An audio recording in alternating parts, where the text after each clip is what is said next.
The other day I told you about the instrument that we have already within ourselves for us to have our own self-knowledge, which is an actualization, which is an experience, which is that a happening by which we become that. It is the becoming. It is not any brainwashing or sermoning, but it's the becoming I'm talking about. When we say we are the seekers of truth, how truthful are we about this seeking? This is one point we should try to understand. Are we really genuinely seeking? Are we genuine about it? Or we are doing it because it's nice to say that we are seeking the truth. If you have to seek something genuine, you have to be truthful yourself. This is one of the greatest hurdles in Sahaj Yoga. Sahaj Yoga is a system by which you jump into the truth itself. You become the truth. You don't see the truth, you don't understand the truth, but you become the truth. It is most amazing thing that human beings don't understand what to expect out of truth. They are seeking truth, but they have no conception about the absolute value of truth. Truth we cannot compromise with. It doesn't have two sides. Like you have day and night. You have right and wrong. It's absolute. There is no compromise about it. For example, as others that the other day told you, that when you get your realization, you start feeling the cool vibrations flowing from your hand. And these cool vibrations are the indication that the divine power has started flowing through you. Now these vibrations that you have are flowing through you like a cool breeze are absolutely genuine. They are much more genuine than genuineness. Because human beings always have relative idea of genuineness. For example, say, if you take carbon atom, it can be placed in any way, it has got 4 valencies, but it can be placed anywhere in a molecule. You can change the form of it. But still, if you go to the details of it, the carbon will remain carbon. And hydrogen will remain hydrogen in its basic structure. So the truth that is the basic thing cannot change. You cannot mold it, you cannot befool it, you cannot act it. When these vibrations are flowing from you, if there are no vibrations, then you are not there. Nobody can say that you are there, that you are a realized soul, because you are carrying a big horn on your head. You may carry any signs and signatures saying that you are a great person, you have so many following and there are so many people running mad after you. But still you are not a realized soul and you are not. Even if you are crucified and you are a realized soul, you can feel it, that this one, the one whom we have crucified, is the one who is emitting vibrations. But if the seeker is not truthful or is conditioned and is trying to cheat himself all the time, he is not going to gain anything. In Sahaja Yoga, you have to gain. Nobody else has to gain, it is you who has to gain. So you have to be genuine about it. You cannot purchase it with money. You cannot hide it by any false means. You cannot kill it. It is eternal. If you lose your vibrations in your hands, many people have told me that, Mother, we have lost the vibrations, now what? As if they have achieved something great by losing the vibration, sometimes I feel. It's a mistake. There's something wrong with you somewhere which you must get it correct. If you think by talking or by befooling, by hiding things, you are going to achieve anything, you are sadly mistaken. So we have to be extremely truthful to ourselves. We are not to cheat ourselves when we are facing God, when we are facing. There are some people in this world who destroy others, and there are some who destroy themselves. In the same way, there are some people in this world who cheat others, and there are some who cheat themselves. There are so many things in this world which helps you to do that, is to cheat yourself. So be on the alert, like you read some books. They pamper your vanity, sometimes pamper your ego, and make you feel, oh, I'm all right, I feel all right. And you think that you have really achieved the goal that you wanted to, because certain book says so.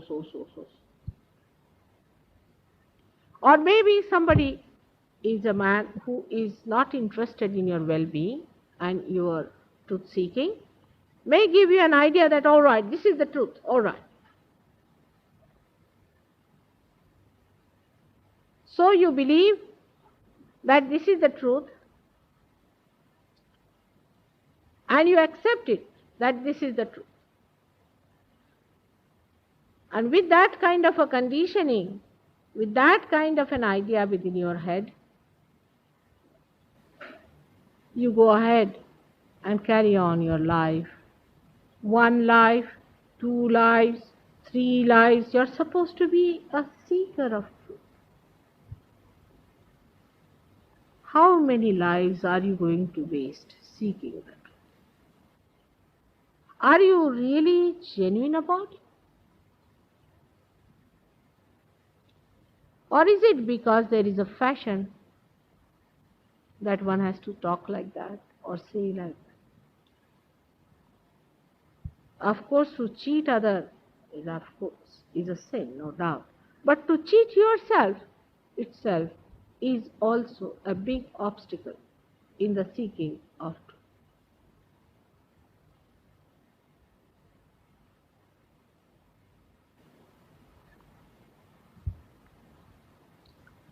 So, we have to realize that we are here to face the truth. And God has created us in such a way that He has placed everything so beautifully within us for this thing to happen, for us to get our self-knowledge. You are not to go in wilderness to find it out. You are not to read anything about it. Which university did Christ go to? Or Krishna go to? What education did Rama have as far as university education is concerned? You have to read within yourself. Your own book is within yourself, and to see for yourself in a very humble manner to understand, where am I? Sahaja Yoga is a system which says Sahaja. Saha means with, and joy is born. It is born with you. Everything born with you is genuine. Do you know that? We do not know. Our hands are genuine. They never cheat us. Our feet are genuine. They never cheat. Do they? Our eyes are genuine. You see something white, it looks white. It is white. Our eyes never tell us that it is black. Only when we are sick, then the whole composition changes and you get all kinds of wrong information from this body of yours. Your heart is genuine. But we teach our heart to cheat.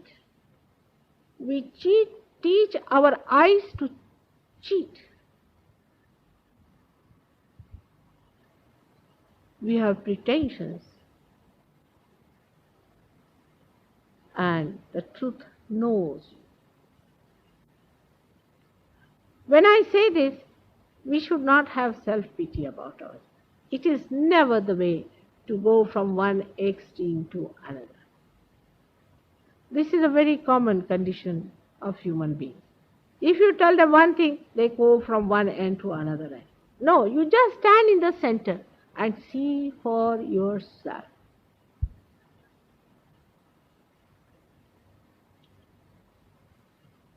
How much genuine are we to receive the blessings of God?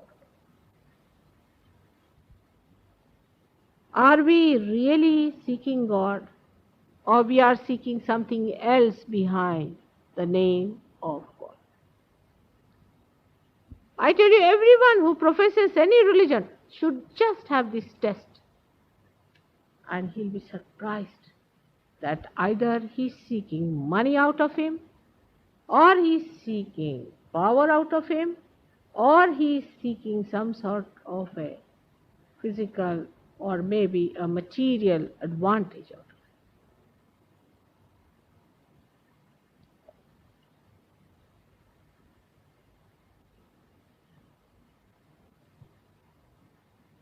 That is how we are disillusioned by these people who teach us about truth. Because we find that they are not seekers of truth. They are cheating themselves. A seeker of truth has his attention all the time inside on his seeking. He is not bothered about other things. The seeker wants the absolute, the perfect. The seeker doesn't want something that he's not seeking. That's why innocence is the best way one can see. Like a small little child once was lost in a fair. So the child started crying for the mother. And the police people got the child in the hand. So they said, all right, just now wait, we'll get your mother, but first of all you have something else. They gave a nice balloon to the child to play. So the child says, no, I don't want any balloon. I want my mother. So they said, all right, let's take you down. We'll give you some ice cream to eat, some chocolates. The child says, no, I don't want any chocolates. I don't want anything like that. I want the presence of my mother. I want my mother. I won't have anything else. They tried and tried their level best to pacify the child. But the child would not take anything else, but would just ask for the mother. Because child had lost the mother and it was seeking the mother. It was doubting everything else but that. But our sense of discrimination, our sense of understanding, our wisdom is so developed, is so foolishly developed, I would say, that we always miss the truth and grasp the untruth. I don't know how human beings can do it. It's difficult for animals to do, but human beings just manage it.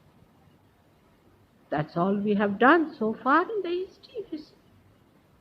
Such great incarnations came on this earth. What did we do out of their lives? We crucified them, gave them poisons, we put them in the jails, we did whatever was possible out of them. How many followed them? One or two?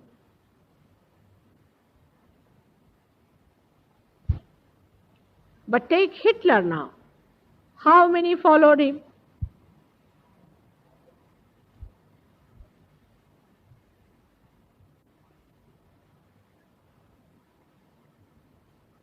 Because we have a special identification with falsehood, not with truth.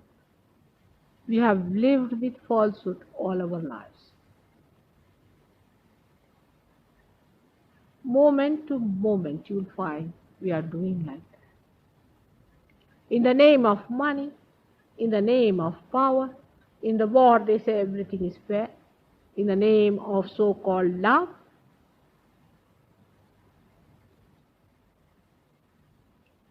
With all this, we expect to find the truth.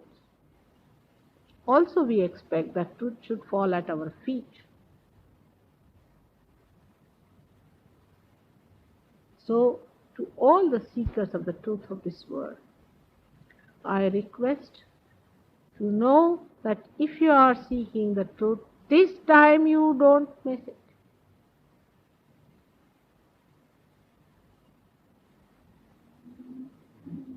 It is a genuine, absolute, eternal, joy-giving being within yourself within your heart it resides, is the Atma, is the spirit within you. It does not like cheating. It knows you are cheating. It knows all the field, the kshetra, it knows what you are doing, what you are playing with, what you are doubting. It knows everything. Because this spirit within you is one with the whole. It keeps absolutely in harmony, union, concord with the whole.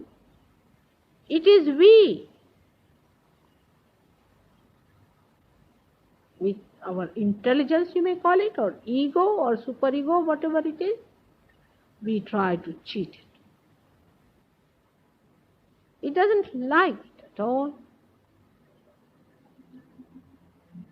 If you have to become that, if your attention has to get dissolved into that spirit, then keep your attention pure. Purity is the way you are going to get into it. It is something between you and yourself.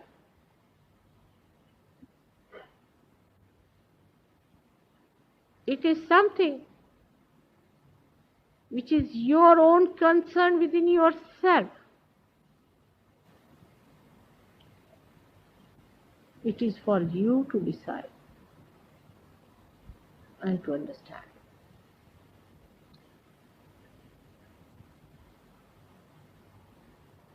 If you are getting vibrations in the hand, if the cool breeze is coming, if your Kundalini has touched the Sahasrara,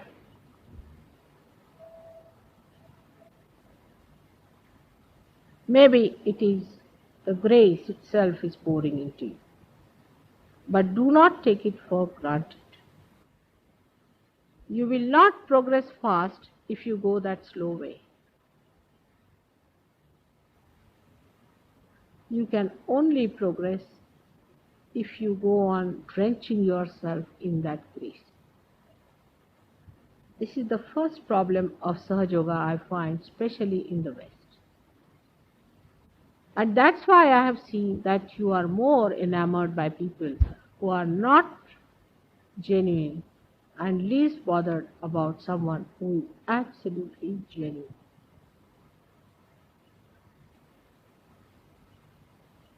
The second point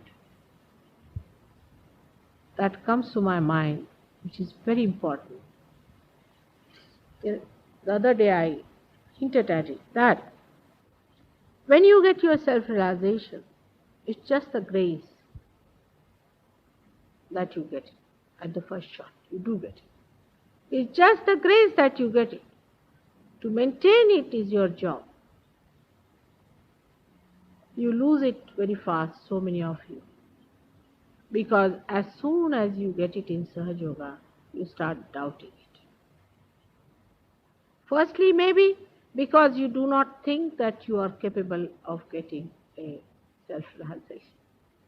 You undervalue yourself because you don't know how much God loves you. His creation will be destroyed if He does not give you self-knowledge. It is out of this divine love that you have got your self-realization. But you lose immediately the vibrations, so many of you, because you start doubting. What are you doubting then?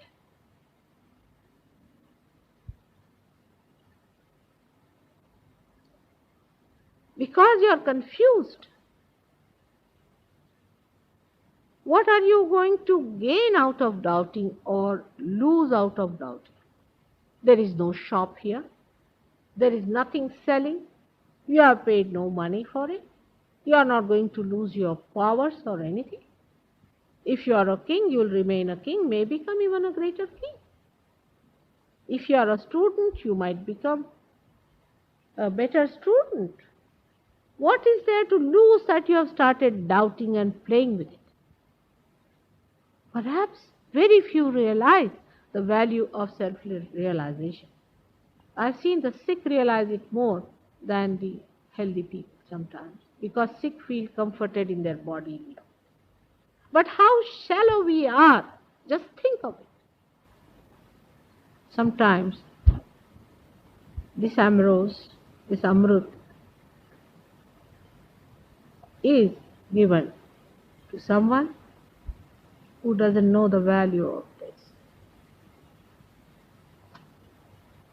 I had some great saints in India who told me, who know me and who know my work, that mother, you are wasting your energy on these people. They are no good. They don't want to come down. I said, why do you say like that? I know they are seekers of the ancient times. They are great people who have been seeking the truth, and today they are born as normal householders. But they said they are so identified with other things that it is going to be very difficult for them to accept the truth.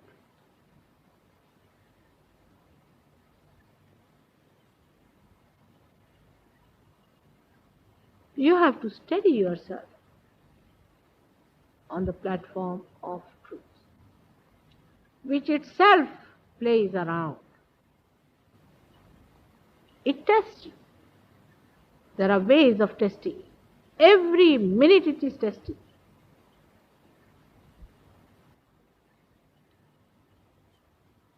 You have to settle down on it. While I have seen many people saying that why should we lose vibrations? I mean, see the attitude I'm saying. You are a seeker. Truth is not the seeker, sir. You have to settle down there, isn't it? You have to sit down there, isn't it? Because you are going to gain. You are going to get the joy that is truth, that is love, that is eternal. It is you are going to benefit. So why be that shallow? Why be that frivolous? Because you are people of ancient ages have been seeking the truth. That people have seen, you see, the other day. I had met a man who was on the TV or something, and he was talking big things about wholesomeness and also of seeking and self knowledge. When he confronted me, I found him absolutely shallow, good for nothing, absolutely useless fellow. He said, I must have the experience. I said, why must you have, sir? Are you entitled? Because you can give a big lecture in BBC, because you have read this book of this man and that book of that man. It judges you, my children, it judges you every minute. You are judging it, but it judges you.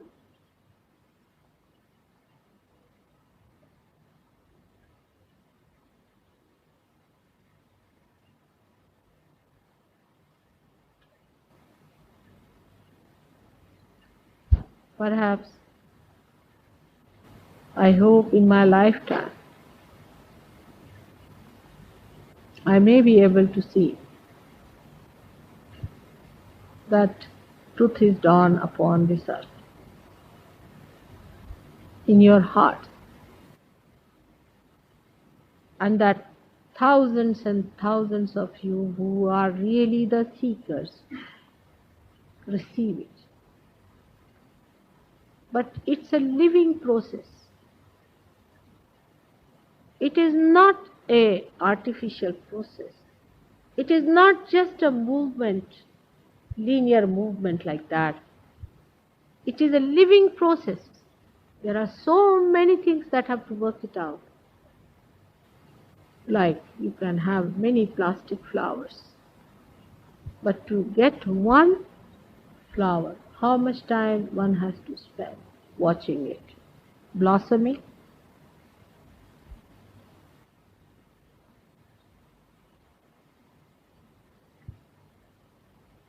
This growth does not cut anyone. It doesn't move in a linear way as other growths do, like your power, like your political, economic growths. They move in lines. They have no relationship with others, you see.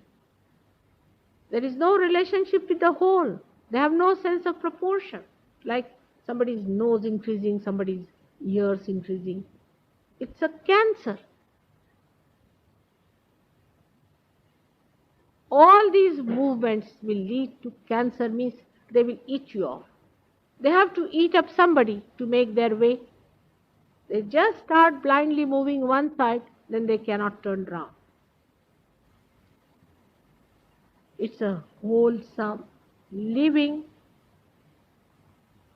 movement. And that takes time. It can work out very fast. It can go into a chain reaction. I can assure you,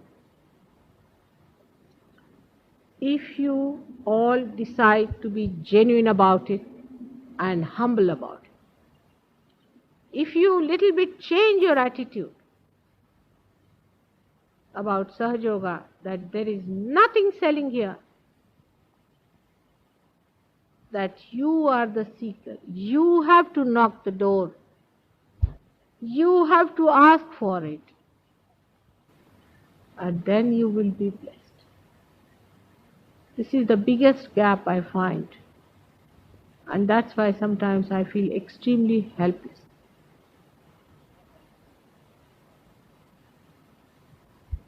Please try to understand. Please understand this is the situation. You are seekers. You are really genuine seekers. You have been seeking for thousands of years. It has been said in the scriptures. And you are born on this earth to get your right as the citizen of kingdom of God. But seek that. Do not seek anything else, because nothing else is important, neither fulfilling nor rewarding, neither perfect.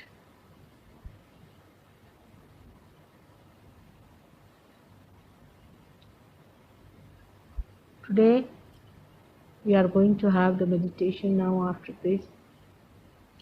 In Sahaja Yoga, the meditation has only one simple meaning, is that the Kundalini has to rise from the triangular bone there and has to touch the Sahasrara here and open you to the subtle point. This is a simple thing, is meditation. After realization, also meditation means the same, that you keep your Kundalini high up, hanging there, one with the subtle collective consciousness, with the universal, all-pervading power of God's love. Once you are there, you are just hanged up into that blissful state. Then diseases don't come to you. Then mental tortures don't come to you. You become a witness, and you become the instrument of that power, which is all pervading, and you get the collective consciousness within you. It happens to you.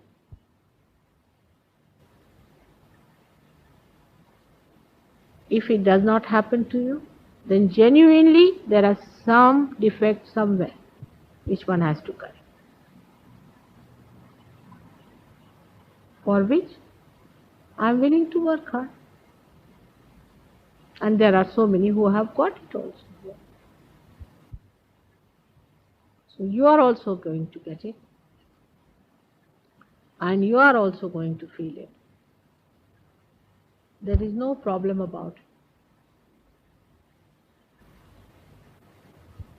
it. It is a gift. It is not an enticement. Do not mislead yourself any longer. You have done quite a lot. Now please receive the gift and establish it within yourself. Do not identify yourself with all false ideas. Say, if you are a Christian, then I am a Christian. Only Christ is the one. Yes, He is the one, no doubt, but He means many things. Or if I am a Muslim, then Muhammad Sahib is the only one. Or if I am a Jew, then I do not believe in Christ. There are many like these madcaps all around. You are not that guy.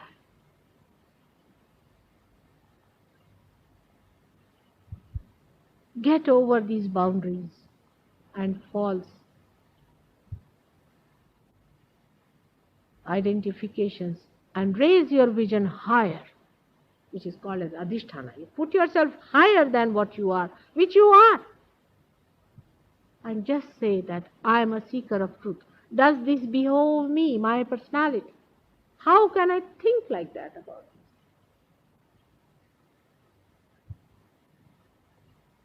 The truth has to be universal and has to be for all of them, whether they are Christians, Jews, Hindus, Muslims, atheists. It has to be for every one of you. So you do not put it into compartments and strangle it, because then that is the end for your seed. That is the death of your seed. As I told you before, a tree has many flowers and it has beautiful one whole personality. People take the flowers with them, saying, this is my flower, this is my flower. They remove it from the whole and the flowers become ugly and die out. The sap of life moves in the tree all over. It does not stick on to one flower because it is one in unison with the power of God. We human beings are separated, especially for the purpose of our independent development. But in our wisdom, we should be able to see all this around us and learn from it. There are so many things which teach us that do not get into compartments. Does a tree says that I belong to England or I belong to India? If it cannot prosper in one climate, it does not, that's all.